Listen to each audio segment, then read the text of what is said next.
конвенцијата за консензуалната демократија, за легализацијата на Тетовскиот универзитет и за знамињата. Во рамковниот договор стои дека точките даваат усогласена рамка за обезбедување на иднина на демократијата во Македонија и овозможување на развојот на поблиски и поинтегрирани односи во РМ и Евроатлантската заедница. Јас кога читам овој текст, мене ми се поставува едно прашање. Дали достига немаше демократија во Македонија?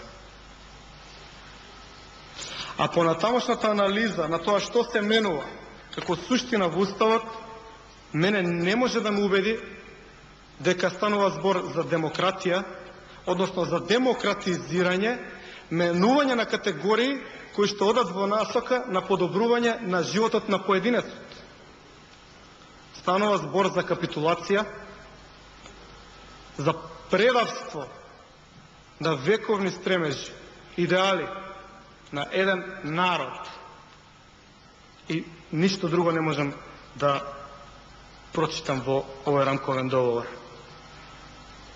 Јас не омаловажувам работата на тие што работеле. Јас сметам дека председателот на државата има право да поднесе иницијатива за промена на Уставот.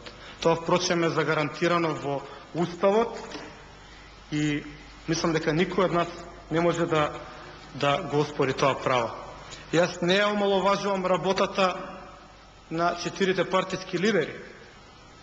Не можам да кажам дека тие таму седеле, гледале собствени интереси или пак се глупирале, не знаеле што прават.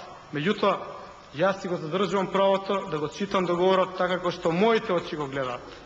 Иако, да ви кажам дека воопшто не сум сигурен дека ова е тој договор.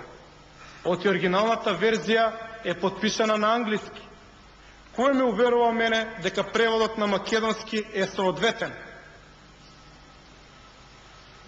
Кој ме уверува дека двозначноста или повеќе значноста на некои зборови не е намерно направена или ја нема? Го задржувам правото како пратеник, се сметам за еднаков на сите 120 пратеници во македонскиот парламент, да кажам дека овој договор ќе го читам јас како што го разбирам.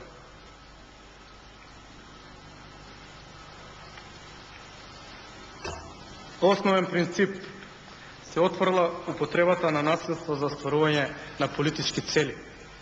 Се сложувам. Тоа секој политичар треба да го прифати како принцип. Не верувам дека има некој тука кој што би можел да излезе на говорница а каже дека не се сложува со овој принцип. Иако некој тоа лицемерно ќе го кажат овдека.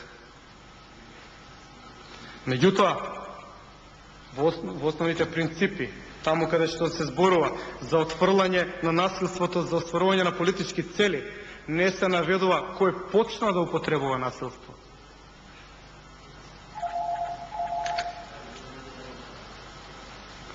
Кој постигна со употреба на насилство подпишување на ваков договор. Оти ние можеме тука да си надброиме, да си испарафираме многу работи, меѓутоа како доаѓа до нив овој рамковен договор, додека да биде подписан, додека беа лидерите на партиите во Охрид, Македонија има 20 мртви. Може ли некој на тоа да затвори очи?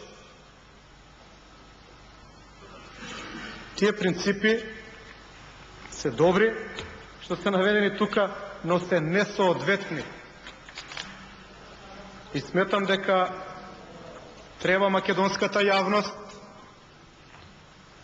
ако има за тоа интерес и светската јавност, да знае дека рамковниот договор во самиот свој почеток не ја одразува суштинската реалност на ситуацијата во Македонија. Кој за тоа сакал да затвори очи? Кој сакал за тоа да биде премолчено? Дали некој странски фактор? Јас не знам.